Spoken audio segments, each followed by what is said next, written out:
Assalamualaikum warahmatullahi wabarakatuh semua. Salam sejahtera. Nama saya Aida Adah binti Azhar. Saya dari Diploma Pentadbiran Islam SEM 4. Pada video kali ini, saya nak bercerita tentang kisah-kisah mukjizat Nabi junjungan kita, Nabi Muhammad sallallahu alaihi wasallam.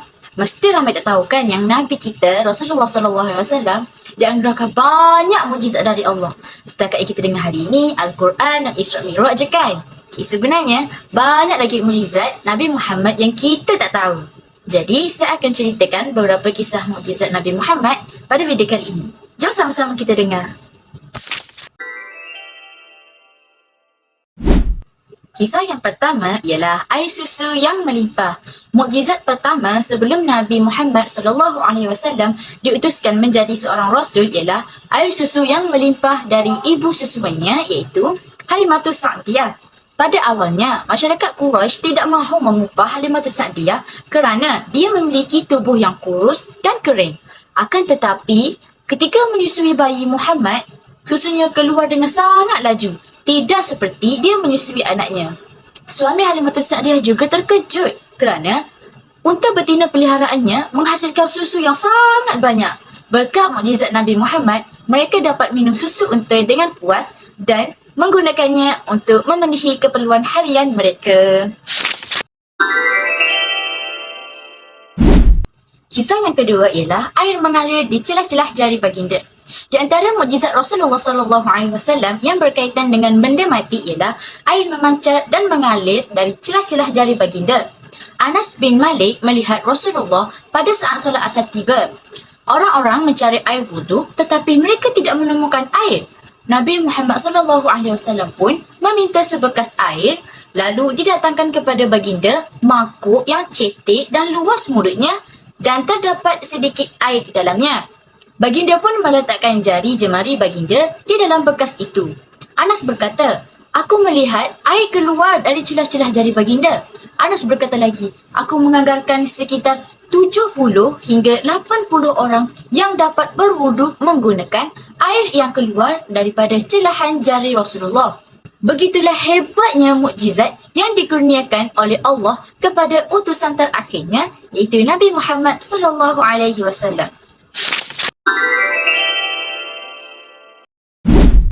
Seterusnya, kisah yang ketiga. Kisah ini agak terkenal di kalangan masyarakat kita iaitu bulan terbelah dua. Salah satu mukjizat Rasulullah SAW adalah bulan terbelah dua hingga sebuah gunung berada di tengah keduanya. Dikisahkan dari Anas bin Malik, penduduk Mekah pernah meminta Rasulullah SAW untuk menunjukkan sebuah mukjizat dengan tujuan untuk menyindir baginda. Rasulullah pun mengarahkan jari telunjuk baginda ke arah bulan. Maka dengan tiba-tiba, bulan di atas langit Mekah itu terbelah dua. Maha suci Allah. Penduduk Mekah pun terkagum-kagum melihat keajaiban tersebut. Sehingga kan, ada sebahagian dari mereka memeluk Islam. Rasulullah lalu membaca firman Allah. Telah dekat datangnya saat itu, iaitu hari kiamat dan bulan telah terbelah. Surah Al-Qamar ayat 1. Ada pernah dengar cerita bulan terbelah dua? Tak pernah, Ustaz. Dalam Al-Quran, Suratul Qamar, ada cerita tentang bulan terbelah dua. Ia berlaku di zaman Nabi Muhammad sallallahu alaihi wasallam. اقتربت الساعة وانشق القمر. Pada suatu malam, Abu Jahal menemui Nabi Muhammad.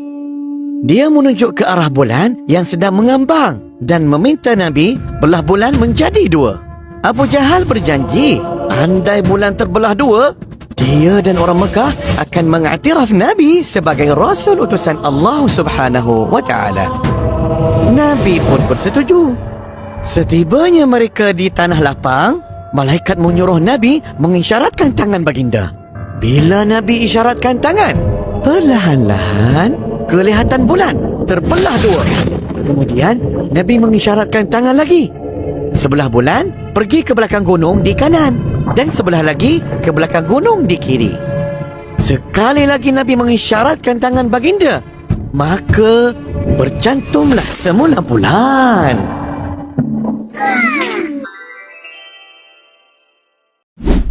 Seterusnya, kisah yang keempat iaitu wanginya peluh baginda Rasulullah. Diriwayatkan dari Anas bin Malik, beliau berkata, suatu hari ketika Rasulullah SAW mendatangi rumahku dan tidur di sana. Kerana cuaca yang sangat panas pada hari itu, baginda berpeluh sehingga membasahi tempat tidurnya. Lalu datanglah ibuku membawa botol dan mengumpulkan peluh baginda. Kemudian Rasulullah SAW tersedar dan bertanya, "Apakah yang kamu lakukan, wahai Ummu Sulaim?" Ummu Sulaim pun menjawab, "Ini adalah peluh baginda yang kami jadikan sebagai minyak wangi kerana baunya yang sangat harum." Diriwayatkan pula dari Jabir bin Abdullah, beliau berkata, ada sejumlah ciri pada diri Rasulullah di mana setiap orang yang melewati jalan tersebut mengetahui bahawa Rasulullah telah melewati dari wangian peluh baginda yang sangat harum dan tidak pernah melewati suatu batu kecuali ia bersujud kepada beliau. Kisah yang kelima ialah pokok kurma yang menangis. Ketika tiada lagi mimbar khutbah untuk solat Jumaat, Rasulullah akan berdiri di atas sebatang pokok kurma untuk berkhutbah. Kemudian, seorang sahabat membuatkan baginda mimbar agar Rasulullah boleh berdiri di atas mimbar itu untuk berkhutbah dan orang ramai lebih mudah mendengar khutbah baginda. Suatu hari, ketika hari Jumaat, Rasulullah SAW berjalan hendak berkhutbah di atas mimbar tersebut. Tiba-tiba baginda terdengar tanggisan. Ia seperti tanggisan unta betina yang sedang melahirkan. Ini kerana suara tersebut terdengar sangat menyakitkan. Rupa-rupanya suara itu datang daripada pokok kurma itu. Nabi Muhammad SAW pun menghampiri pohon kurma itu, kemudian mengusapnya dan baginda bersabda, ia menangis kerana tidak dapat mendengar lagi apa yang biasa ia dengar daripada peringatan berhampirannya. Daripada Sahih Al-Bukhari. Kisah yang keenam pula ialah mengubati mata yang sakit dalam waktu yang singkat. Sahabat Nabi Ali bin Abi Talib adalah pemegang panji dan beliau mengeluh bahawa matanya sakit. Peristiwa ini berlaku sebelum penaklukan kota Khaybar. Kemudian Rasulullah SAW segera memanggil Ali untuk bertemu dengan baginda setelah mendapat tahu hal tersebut. Setelah bertemu, Rasulullah SAW meludahi mata Ali yang sedang sakit itu. Tidak lama selepas itu, mata Ali terus sembuh dalam waktu yang singkat. Berkat kuasa Allah melalui mukjizat Nabi, Ali dapat meneruskan tugasnya dengan baik. Dan Alhamdulillah, pihak muslimin berjaya menakluki kota Khaybar dalam perang itu. Kisah yang terakhir ialah mengubah kayu bakar menjadi pedang. Ini ialah kisah tentang Uqashah bin Mihsan bin Hasan al-Asadi ketika berperang melawan kaum musyrikin. Pada perang Badar, ia menebas lawan dengan penuh semangat hingga pedangnya patah. Ia kemudiannya mendatangi Nabi lalu menceritakan padanya bahawa pedangnya telah patah dan ia memerlukan pedang yang lain. Rasulullah SAW lalu memberikan kepadanya sebatang kayu bakar seraya berkata, "Gunakanlah ini untuk berperang, wahai Uqashah." Begitu menerima kayu itu dari Rasulullah, Uqashah pun menghayunkan kayu itu. Tiba-tiba, kayu itu berubah menjadi sebuah pedang yang sangat tajam, panjang, kuat dan berkilat. Dia pun segera terjun ke medan perang menggunakan pedang itu hingga Allah SWT memberikan kemenangan kepada kaum muslimin.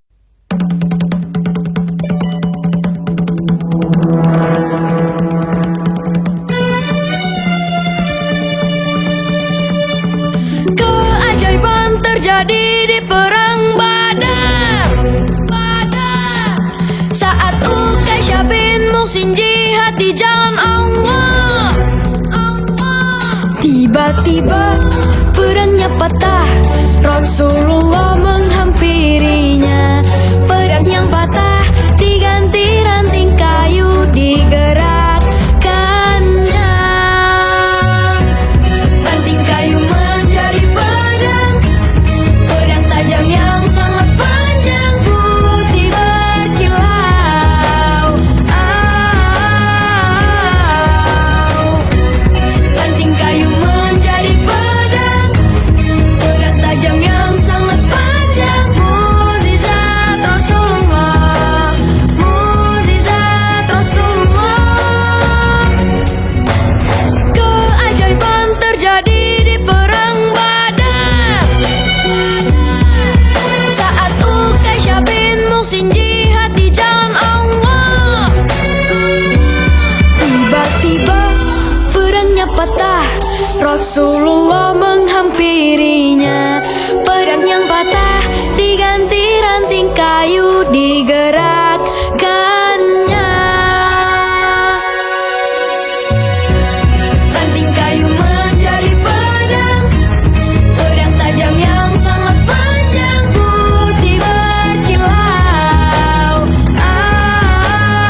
Best kan kisah-kisah mujizat Nabi.